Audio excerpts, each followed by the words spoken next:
ఈ విధంగా రావణుడితో యుద్ధానికి సన్నద్ధుడవుతూ తతో యుద్ధ పరిశ్రాంతం, యుద్ధములో కొంత అలసినటువంటి వాడై రావణుడితో ఎలా యుద్ధం చేయాలి అని ఆలోచించేటువంటి సమయంలో అగస్త్య మహర్షి అక్కడికి వచ్చారు. ఆదిత్య హృదయాన్ని ఆయన ఉపదేశం చేయబోతున్నాడు. ఈ ఆదిత్య హృదయము అనేటువంటిది సూర్య భగవానుడికి సంబంధించినటువంటి మహామంత్రం. ఆదిత్య హృదయము అంటే ఆదిత్యుడు అంటే సూర్యుడు, సూర్యుడి యొక్క హృదయానికి సంబంధించినటువంటిది. సూర్యమండలం మధ్యలో ఉండేటువంటి తేజస్సును మనం ఆరాధించడం, ఆ తేజస్సే సమస్త జగత్తుకు కూడా కారణమయ్యా అని చెప్తున్నాడు. ఈ అగస్త్య మహర్షి రామచంద్రమూర్తి దగ్గరకు వచ్చి, నాయనా రామ, రామ రామ మహాబాహో, ఓ పరాక్రమవంతుడైనటువంటి రామ, నీవు రావణాసురుని సంహరించేటువంటి సమయం ఆసన్నమైంది. ఇప్పుడు నువ్వు చేయాల్సినటువంటి ప్రధాన కార్యక్రమం ఏమంటే మీ మూల పురుషుడైనటువంటి ఆదిత్యుడిని ఆరాధించాలి. ఆదిత్యుడి యొక్క ఆశీస్సులు తీసుకుని నీవు ఈ యుద్ధాన్ని పరిసమాప్తి చేయవలసింది, అంటే రావణ సంహారం చేయవలసింది. కాబట్టి ఈ మంత్రోపదేశం చేయడానికిగా వచ్చాను నాయన. ఈ ఆదిత్య హృదయం అనేటువంటిది సర్వాన్ అరీన్ వత్స, ఓ రామ, సర్వశత్రువులను కూడా జయించేయడానికి సనాతనమైనటువంటి ఆచారములలో పెద్దల కాలం నుంచి ఈ యొక్క ఆదిత్య హృదయాన్ని ఉపయోగిస్తూ ఉన్నారు. ఈ మంత్రోపదేశం వల్ల నీకు శత్రు జయం జరుగుతుంది. చింతాశోక ప్రశమనం, చింతలన్నీ కూడా అంటే మానసికమైన శారీరకమైనటువంటి చింతలన్నీ కూడా నశిస్తాయి. పూజయస్వ వివస్వంతం, నీవు ఆ సూర్య భగవానుని పూజించి ఈ యొక్క కార్యక్రమాన్ని మొదలు పెట్టవలసింది. ఆయన ఎటువంటి వాడంటే ఆ సూర్య భగవానుడు ఈ ఏష దేవాసుర గణాన్ లోకాన్ పాతి గవస్తభి, ఆయన యొక్క కిరణాల వల్ల సకల లోకాలను కూడా రక్షిస్తూ ఉన్నాడు. ఏష బ్రహ్మాచ విష్ణుశ్చ శివస్కంద ప్రజాపతి, ఆ బ్రహ్మదేవుడు గాని, విష్ణువు గాని, శివుడు గాని, స్కందుడు సుబ్రహ్మణ్య స్వామి గాని, ప్రజాపతులు గాని, వీళ్ళందరూ కూడా ఆయన స్వరూపమే. ఆయన యొక్క వెలుగులో నుంచి వీళ్ళందరూ కూడా వచ్చారు. అంటే ఈ సమస్త కార్యక్రమాలకు కూడా ఆధారభూతమైనటువంటి వాడు ఆయన మార్తాండుడు. ఆయన మార్తాండుడు అంటే ప్రళయకాలంలో మొత్తం లయమైపోయినప్పుడు మళ్ళా సృష్టించాలి అంటే ఆయన ఉదయిస్తేనే సృష్టి అనేటువంటిది జరుగుతుంది. ఆయన వెలుగుంటేనే ఈ సృష్టి అనేటువంటిది ఉన్నది. తర్వాత పితరః వసవః సాధ్యః, పితరులు గాని, వసువులు గాని, సాధ్యులు గాని, అశ్వినులు గాని, మరుత్తులు గాని, వాయువు గాని, వహ్ని అగ్నిహోత్రం గాని, ఋతుకర్త ఈ ఋతువులు గాని, వీటన్నిటికీ కారణమైనటువంటి వాడు ఆ యొక్క ఆదిత్యుడు. కాబట్టి ఆదిత్యుడి యొక్క తేజస్సును మనం ఆరాధించాలి. తత్సవితుః వరేణ్యం భర్గో దేవస్య ధీమహి ధియో యో నః ప్రచోదయాత్. కాబట్టి ప్రతి ఒక్కరూ కూడా ఆ సూర్యోపాసన చేయాలి, సూర్యోపాసన చేయాలి.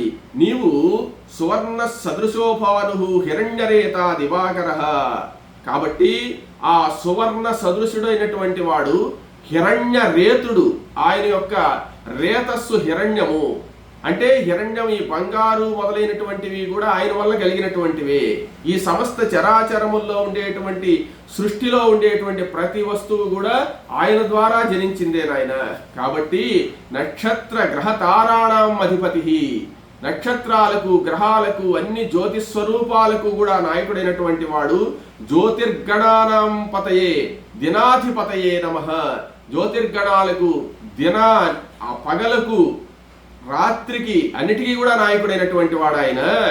జయాయ జయ భద్రాయ హర్యస్వాయ నమో నమః.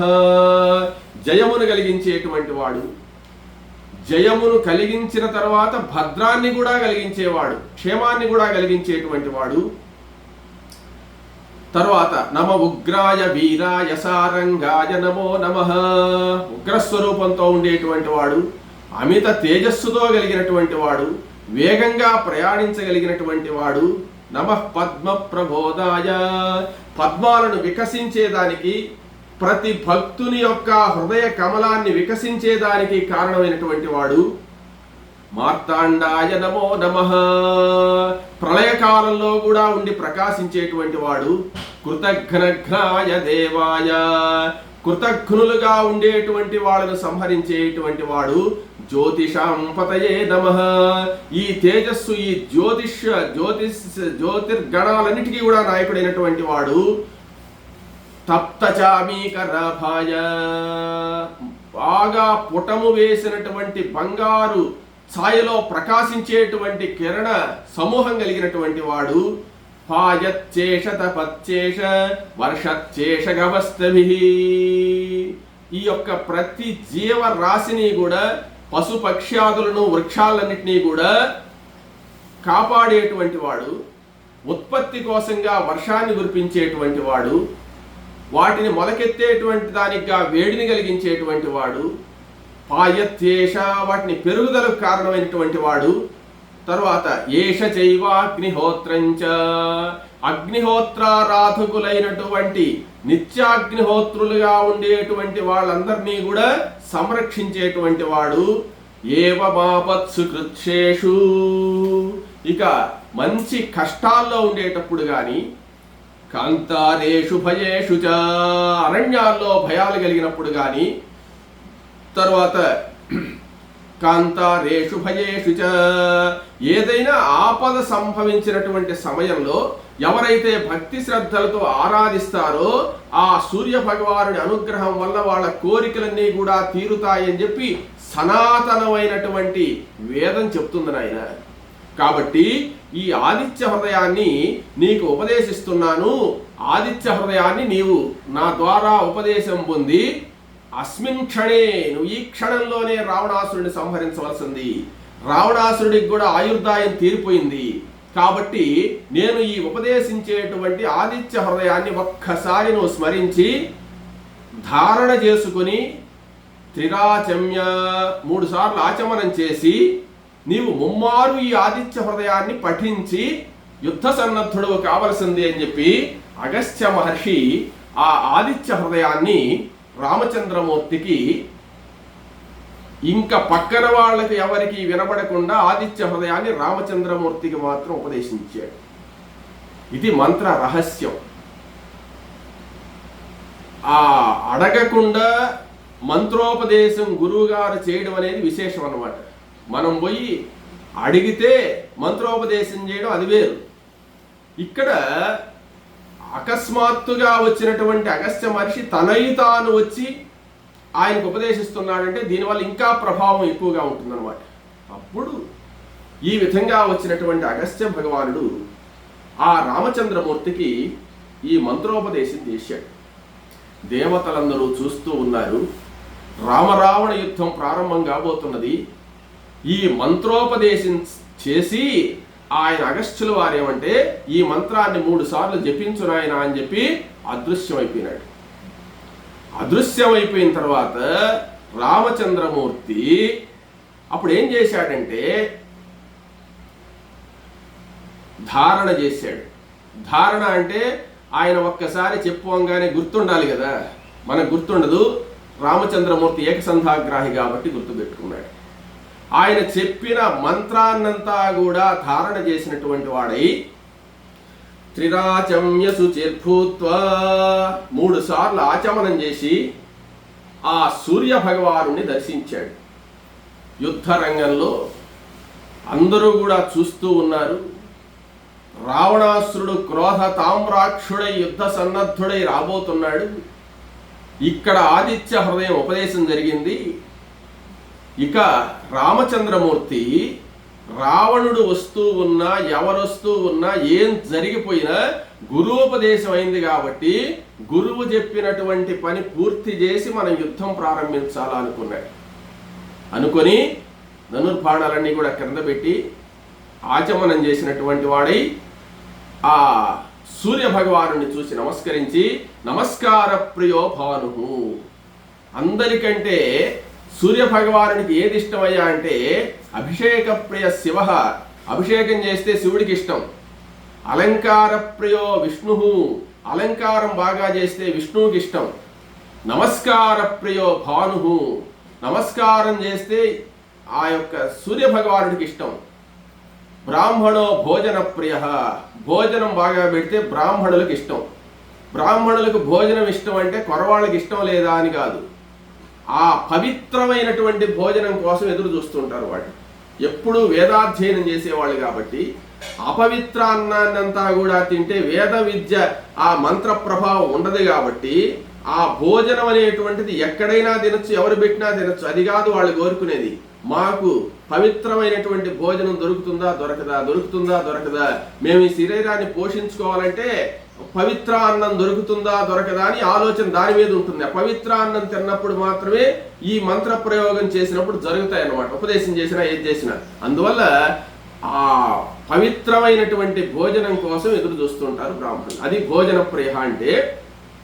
ఇంకా ఈ రామచంద్రమూర్తి ఆచమనం చేశాడు. సూర్య భగవానుడి సాయి చూసి ఆయన ఏమి చెప్పాడో ఆదిత్య హృదయం దాన్ని ఆయన జపం చేస్తున్నాడు. ఇప్పుడు మనం కూడా దీన్ని జపం చేసుకోవచ్చు.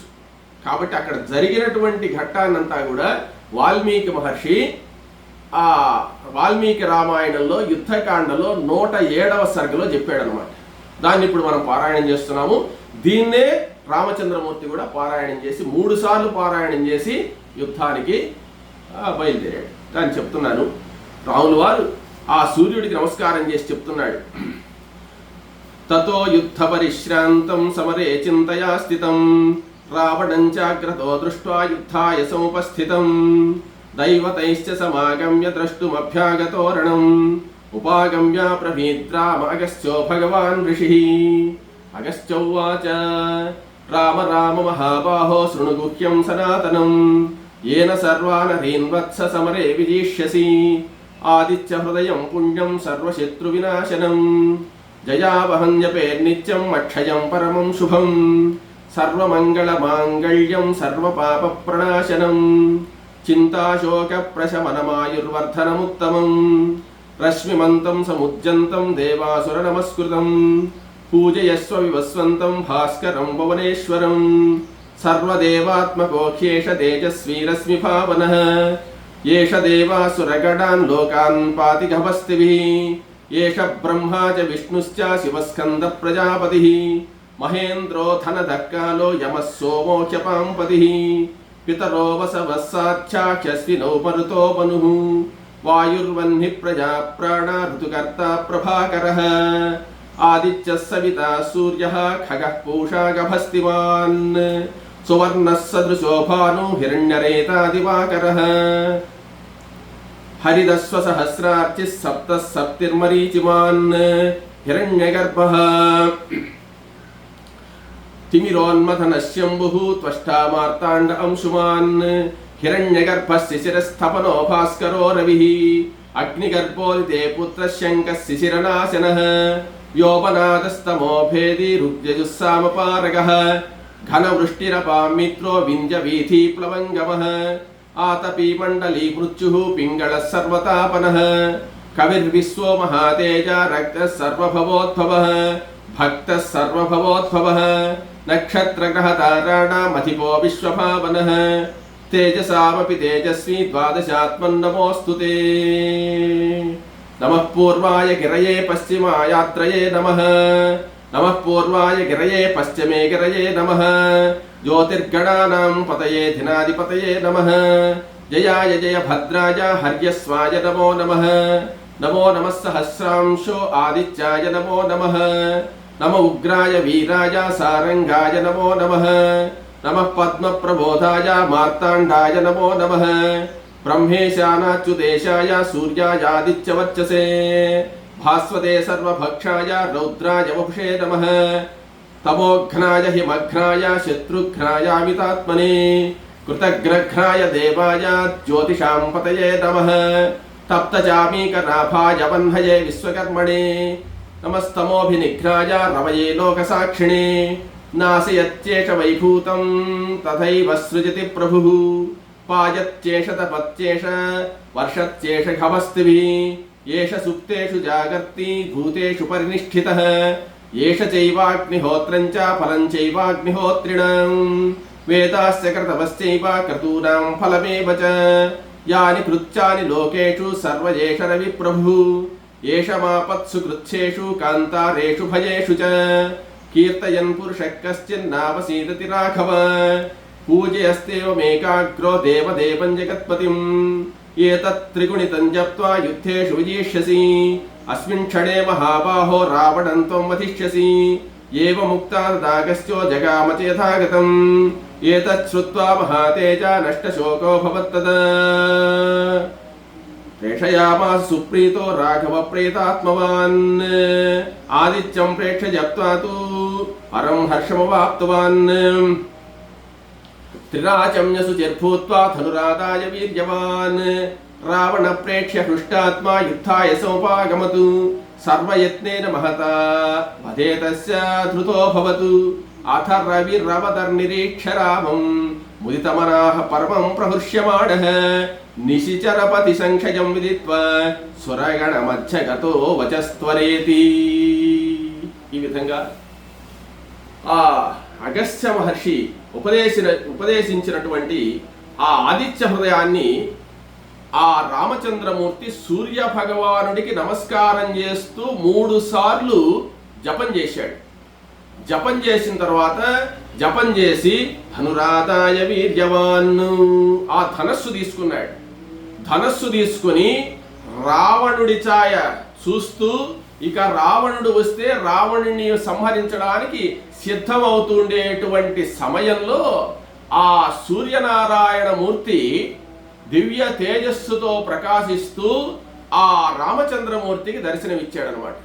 రామచంద్రమూర్తికి దర్శనమిచ్చి నాయన రామ, ఆ రావణాసురుడి యొక్క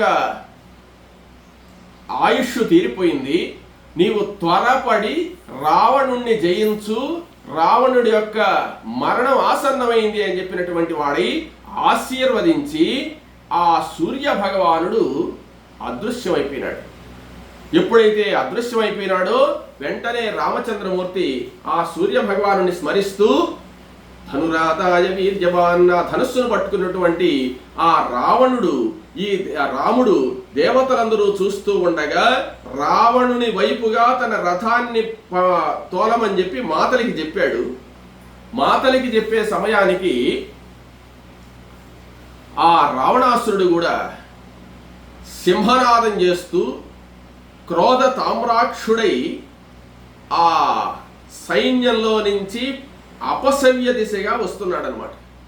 అపసవ్య దిశగా సింహనాదం చేస్తూ వచ్చేటువంటి రావణాసురుని చూచినటువంటి వాడై రామచంద్రమూర్తి చెప్తున్నాడు మాతలితో, మాతలి, రావణుడు చూడు అపసవ్య దిశగా మన వైపు వస్తున్నాడు, ఇక రావణాసురుడికి ఆయుష్ తీరిపోయింది, మనకు జయం లభిస్తుంది అని చెప్పి అంటున్నాడు. అదే సమయంలో ఆ రావణాసురుడు ఏమంటే సింహనాదం చేస్తూ ఎంత వేగంతో వస్తున్నాడంటే ఇక ఎలాగైనా సరే ఈ రాముణ్ణి సంహరించేసేయాలి ఈరోజు అని చెప్పి క్రోధ తామ్రాక్షుడై వస్తున్నాడు ఆ యొక్క రావణాసురుడు. దేవతలందరూ కూడా ఈ రామరావణ యుద్ధాన్ని చూడాలి అని చెప్పి ఆసక్తితో చూస్తూ ఉన్నారు. అప్పుడు ఆ రామరావణులు పరస్పరం చేసుకునేటువంటి యుద్ధాన్ని దర్శించాలా, రామావతారం ఇందుకోసమే కదా జరిగింది అని చెప్పి అందరూ కూడా చూస్తూ ఉన్నారు. అప్పుడు రాముడు రావణాసురుణ్ణి బాగా చూసి ఆ ఇంద్రుడు మాతలి చేత పంపించినటువంటి యొక్క ధనస్సు ఉంది, ఆ యొక్క రథంలో. ఆ ధనస్సుని ఇంకా తీసుకోలేదు, మామూలు యొక్క ధనస్సే తీసుకున్నాడు. ధనస్సు తీసుకుని ఘోరంగా యుద్ధం మొదలైంది. ఆ యుద్ధం మొదలైన తర్వాత రావణాసురుడు ఈసారి విజృంభించేసి ఉన్నాడు, రాముడిని ఎలాగైనా సంహరించాలని చెప్పి. అప్పుడు ఆయన ఏం చేశాడంటే బాణ వర్షం కురిపించేస్తున్నాడు. ఈ బాణ వర్షం కురిపించేటువంటి రావణాసురుడి యొక్క బాణాలన్నింటినీ కూడా మధ్యలోనే ఖండిస్తూ రాముడు బాణవర్షం కురిపిస్తున్నాడు రావణాసురుడి మీద. ఇద్దరూ పరస్పరం యుద్ధం చేసుకుంటూ ఉంటే వాళ్ళు కురిపించేటువంటి బాణ వర్షం వల్ల అక్కడ గాఢాంధకారమైనటువంటి చీకటి ఏర్పడుతుంది. సూర్య కిరణాలే చొరరానంది విధంగా ఆకాశంలో ఈ బాణాలు నింపేశారనమాట. ఆ యుద్ధం జరుగుతూ ఉంటే పరస్పరం జయాభిలాషులైపోయినారు. పరస్పర జయాభిలాషులైపోయి వాళ్ళు యుద్ధం చేస్తుంటే రావణుడు ప్రయోగించేటువంటి బాణ పరంపరలకు రామచంద్రమూర్తి యొక్క ధనస్సే పనిచేయడం లేదు. అప్పుడు ఈ ధనస్సు కాదని చెప్పి పక్కన పెట్టి దేవేంద్రుడు పంపించినటువంటి ధనస్సును తీసుకున్నాడు. ఆ మాతలి రథంలో, తన రథంలో ఉందన్నమాట. తీసుకొని అప్పుడు దేవతలందరూ చూస్తూ ఉండగా ఆ ధనస్సుతో యుద్ధం మొదలుపెట్టాడు. యుద్ధం మొదలుపెట్టి ఆయన యుద్ధం చేస్తూ ఉంటే అప్పుడు రావణాసురుడికి అనేక ఉత్పాతాలు కలుగుతున్నాయి. ఉత్పాతాలు ఏం కలుగుతున్నాయి అంటే గ్రద్దలు రావణుడి రథం మీద వాళ్తున్నాయి అన్నమాట. వాళ్తున్న వాటిని గురించి పట్టించుకోవడం లేదు ఈయన. గ్రద్దలు వాళ్తున్నాయి అంటే ఇంకా రావణుడి యొక్క శరీరం రామచంద్రమూర్తి ఖండిస్తాడు, ఆ మాంసం తినచ్చు అని చెప్పి ఆ గ్రద్దలన్నీ కూడా సంతోషంగా చూస్తున్నాయి అన్నమాట. తర్వాత లంకలో భూమి అంతా కూడా మండుతున్నట్టుగా కనపడుతుంది, పిడుగులు పడుతున్నాయి. తర్వాత రావణుడు ఉండేటువంటి వైపు భూమి కొంచెం కంపించిందట. రాక్షసులు యుద్ధం చేస్తుంటే ఆ రాక్షసులు యుద్ధం చేసే వైపు అంతా కూడా భూమి కంపిస్తుందట. కానీ వాళ్ళు పట్టుకునేటువంటి ఆయుధాలు అవన్నీ కూడా పట్టు తప్పి జారిపోతున్నాయి. నక్కలు గద్దలు రావణాసుడి చాయ చూసి అరుస్తున్నాయట.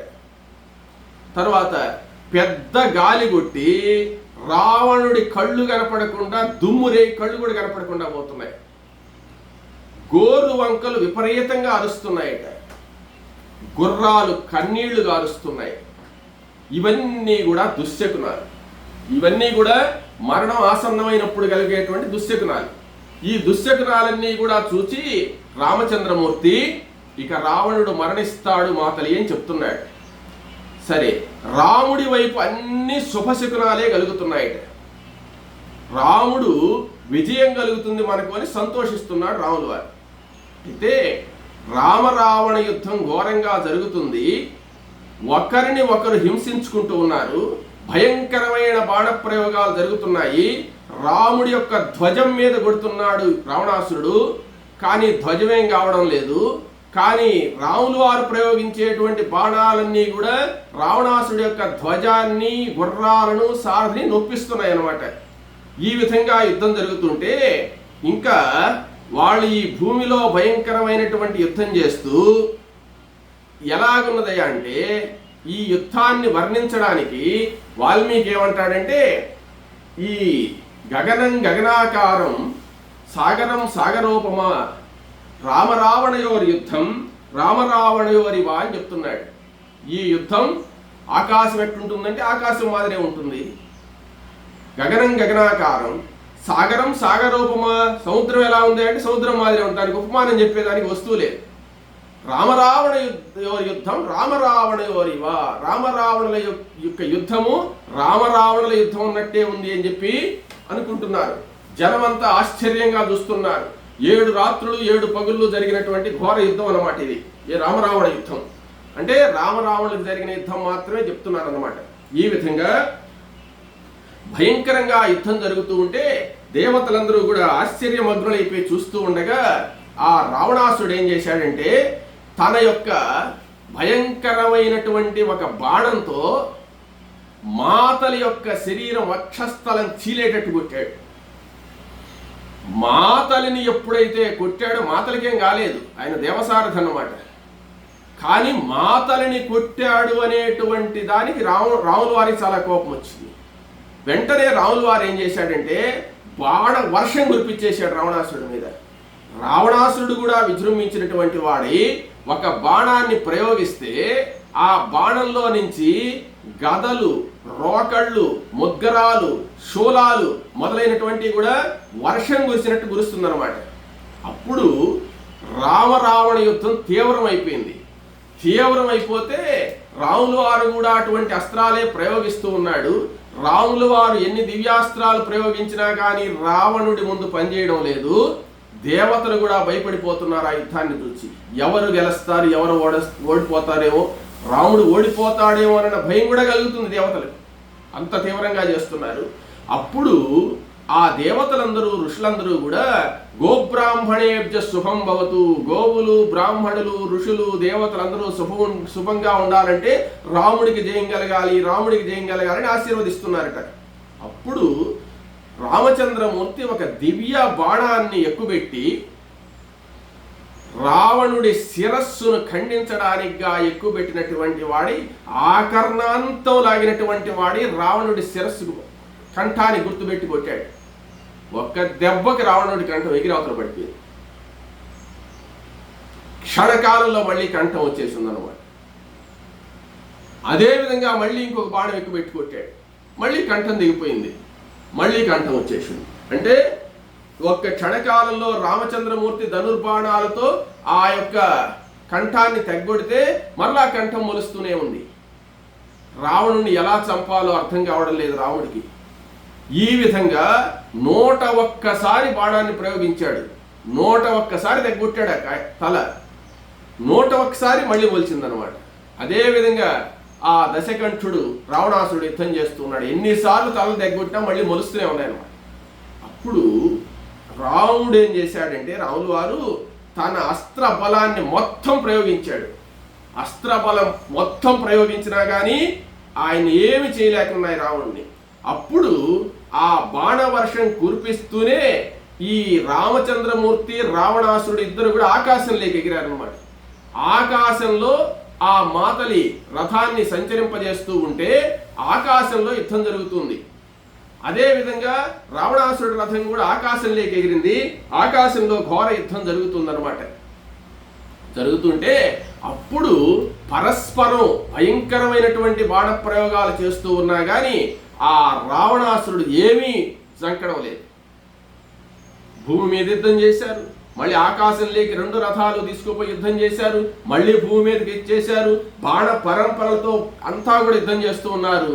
రామ రావణయోర్ యుద్ధం రామ రావణయోరివా. వాళ్ళిద్దరు యుద్ధమే చేస్తున్నారు. అందరూ చూస్తున్నారు. ఒక్కరు కూడా యుద్ధం చేయడం లేదు. మొత్తం ఆపేశారు. వానరులు కానీ, రాక్షసులు కానీ, దేవతలు కానీ వీళ్ళ ఇద్దరి యొక్క యుద్ధాన్ని చూస్తూనే ఉన్నారు. పరస్పరం ఆ రామరావణుల యొక్క రథాలు 2 ఆకాశంలో సంచరిస్తూ బాణవర్షం కురుస్తూ ఉంది. మరలా ఆ తిరుగుతూ ఆ వైపుకు ఈ వైపుకు రథాలు తిరుగుతూ ఈ యొక్క యుద్ధం మండలాకారంగా తిరుగుతూ యుద్ధం చేస్తున్నారు. విజృంభించి ఒకరినొకరు జయించుకోవాలని చెప్పి భయంకరమైనటువంటి బాణ వర్షాలతో యుద్ధం చేస్తూ ఉన్నా కానీ ఏమీ కావడం లేదు. రావణాసురుడు ఎన్నిసార్లు చెప్పినా మళ్ళీ తల మొలుస్తుందన్నమాట. అప్పుడు రాముడికి అర్థం కావడం లేదు రావణాసురుడిని ఎలా చంపాలని. అప్పుడు ఈ యొక్క మాతలి గుర్తు చేశాడు. మాతలి అంటున్నాడు, రామ ఇంకా ఎందుకు నువ్వు ఆలస్యం చేస్తావు? ఈ దివ్యాస్త్రాలన్నీ కూడా ఆయన మీద పనిచేయమని చెప్పాడు. అప్పుడు రాముడు ఆలోచించాడు. వాలిని సంహరించాను, కరదోషణాదులను 14,000 మందిని సంహరించాను, కబంధుణ్ణి సంహరించాను, అదేవిధంగా కుంభకర్ణుని, ఇంద్రజిత్తుని వీళ్ళందరినీ సంహరించినటువంటి బాణాలన్నీ ఉన్నాయి కదా, అవన్నీ ప్రయోగించినా రావణుడి మీద పనిచేయడం లేదు అని ఆలోచిస్తున్నాడు. అప్పుడు మాతలు అన్నాడు. మాతలు ఏమన్నాడంటే, నీవు బ్రహ్మాస్త్ర ప్రయోగం చెయ్యి, బ్రహ్మాస్త్ర ప్రయోగం చెయ్యి. రావణాసురుడి యొక్క ఆయుష్ తీరిపోయింది, సూర్య భగవానుడి అనుగ్రహం ఉంది, దేవతలందరూ ఆకాశంలో నిన్ను ఆశీర్వదిస్తున్నారు, ఇక రావణ సంహారం చేయి రామా అని చెప్పి అన్నాడు. అప్పుడు ఆ రామచంద్రమూర్తి మాతలి చెప్పినటువంటి మాట తీసుకున్నటువంటి వాడై అప్పుడు ఈ రథాలన్నీ కూడా భూమి మీదకి దిగి ఉన్నాయన్నమాట. ఇప్పుడు దాకా ఆకాశంలో యుద్ధం చేశారు, మళ్ళీ భూమి మీద యుద్ధం చేస్తున్నారు. అప్పుడు ఆ అగస్త్య మహర్షి తనకి ఇచ్చినటువంటి బాణాన్ని తీసుకున్నాడు. అగస్త్య మహర్షి రామచంద్రమూర్తికి ఒక బాణాన్ని ఇచ్చున్నాడు శత్రు సంహారం కోసంగా.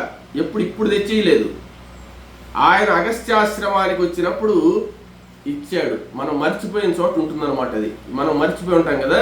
అగస్త్యాశ్రమానికి వచ్చినప్పుడు నాయన ఈ బాణాన్ని తీసుకో, నీకు ముఖ్యమైన సమయంలో ఉపయోగపడుతుందని చెప్పున్నాడు. ఆ బాణాన్ని తీసుకుని ఆ బాణం ఎక్కడిదయ్యా అంటే బ్రహ్మదేవుడు ఇంద్రుడికి ఇచ్చాడు. ఆ ఇంద్రుడు అగస్త్య మహర్షికి ఇచ్చాడు. అగస్త్య మహర్షి రాముల వారికి ఇచ్చాడు అనమాట. ఆ బాణాన్ని తీసుకుని దాన్ని సంధించాడయ్యా. సంధిస్తే దేవతలందరూ కూడా చూస్తూ ఉన్నారు. ఆ బాణ ప్రయోగం చేసేదానికి ఆయన బాణాన్ని సంధించి ఆ రామచంద్రమూర్తి ఆ తీవ్రమైనటువంటి బాణాన్ని బ్రహ్మాస్త్ర మంత్రంతో అభిమంత్రించాడు. ఆ బ్రహ్మాస్త్ర మంత్రంతో అభిమంత్రిస్తే ఆ బాణము మీద వాయుదేవుడు ఆవాహనై ఉన్నాడు, అగ్నిదేవుడు ఆవాహనై ఉన్నాడు, మేరు మందరాది పర్వతములన్నీ కూడా ఆవాహనైపోయినాయి. అంత బరువు ఉంటుందన్నమాట ఆ బాణం. అగ్నిహోత్రుడు, సూర్య భగవానుడు యొక్క వాయుదేవుడు, మిగిలినటువంటి వసువులు, దేవతలందరి యొక్క శక్తులు కూడా దాని మీద ఉంటాయి. అందరి శక్తి కలిగినటువంటి, అంటే బ్రహ్మాస్త్రం అంటే ఎటువంటిదయ్యా అంటే బ్రహ్మదేవుడు సృష్టించినటువంటి దేవతా సమూహాలన్నీ కూడా బ్రహ్మదేవుడి సృష్టిలో నుంచి వచ్చినవే కదా. అంటే ఈ దేవతలందరికీ కూడా ఒక్కొక్క శక్తినిచ్చి కదా బ్రహ్మదేవుడు సృష్టించాడు. వాళ్ళకి ఇచ్చిన శక్తులన్నీ కూడా ఈ అస్త్రంలో ఉంటాయి అన్నమాట. కాబట్టి అష్టదిక్పాలకుల శక్తులు, వసువుల శక్తులు, తర్వాత సకల దేవతల యొక్క ముక్కోటి దేవతల యొక్క శక్తులన్నీ కూడా దాంట్లో కేంద్రీకృతమై ఉంటాయి. అదేవిధంగా మేరు మందర పర్వతాదుల యొక్క శక్తి అంతా కూడా దాంట్లో ఉంటుంది. దానికి మించినటువంటి అస్త్రం ఇంకా ప్రపంచంలో ఎక్కడా లేదు. దాన్ని అభిమంత్రించాడు. అభిమంత్రించంగానే ఆ బ్రహ్మాస్త్ర మంత్రాన్ని అభిమంత్రించంగానే ఏం జరుగుతుందయ్యా అంటే బ్రహ్మ సృష్టింపబడినటువంటి సకల చరాచర జగత్తులో ఉండేటువంటి శక్తి అంతా కూడా దాంట్లో కేంద్రీకృతం అయిపోతుంది. ఇప్పుడు ఆ బాణము మందర పర్వతానికన్నా, మేరు పర్వతానికన్నా, హిమాలయ పర్వతానికన్నా బరువు అయిపోయిందనమాట. అగ్నిహోత్రం దావాగ్నిగా వస్తే ఎక్కడా కూడా జంతుజాలాలన్నీ కూడా ఇట్లా భస్మం అయిపోతే అంత అగ్నిహోత్ర శక్తి పూర్తిగా కేంద్రీకృతం అయిపోయింది. ఎంత వేగంతో పోయి కొట్టాలంటే వాయుదేవుడు ఆవాహన అయిపోయి ఉన్నాడు. ఇంక వాయుదేవుడు అంటే క్షణకాలం నువ్వు కళ్ళు మూసి తెరిచేలా వెళ్ళిపోతుంది అనమాట బాణం. అంటే మధ్యలో ఇంకా రావణాసురుడు దాన్ని ఖండించేదానికి కూడా అవకాశం ఉండదు. అటువంటి బ్రహ్మాస్త్రాన్ని ప్రయోగించాడు రావణాసురుడి మీద. ఈయన అవతార పరిసమాప్తి అయిపోతున్నది ఆ యొక్క రావణాసురుడికి. ఆ జయ విజయుల్లో విజయుడైనటువంటి కుంభకర్ణుని సంహరించాడు. జయుడి తన రెండో జన్మను పూర్తి చేసుకోబోతున్నాడు. విజృంభించి రామచంద్రమూర్తి మీద యుద్ధం చేసేటువంటి సందర్భంలో ఈ బ్రహ్మాస్త్రాన్ని సంధించినటువంటి వాడై ఆకర్ణాంతం లాగినటువంటి వాడై, చెవుల వరకు బాగా లాగినటువంటి వాడై ఆ రామచంద్రమూర్తి తీవ్రంగా ఆ యొక్క బాణాన్ని రావణాసుడి యొక్క వక్షస్థలానికి గుర్తుపెట్టి కొట్టాడు. ఎప్పుడైతే ఆ బాణాన్ని వదిలాడో ఆ బాణం క్షణమాత్రంలో కళ్ళు మూసి తెరిచే లోపల ఆ వాయుదేవుడి వేగంతో వెళ్ళిపోయినటువంటిది ఆ రావణాసుడి యొక్క వక్షస్థలాన్ని చీల్చుకుంటూ అవతలికి వెళ్ళిపోయి ఆ భూమిలో దిగేసినటువంటిది భూమిలోకి వెళ్ళి మళ్ళీ పైకి వచ్చి రాముల వారి యొక్క అమ్ముల పదిలో వచ్చేసింది.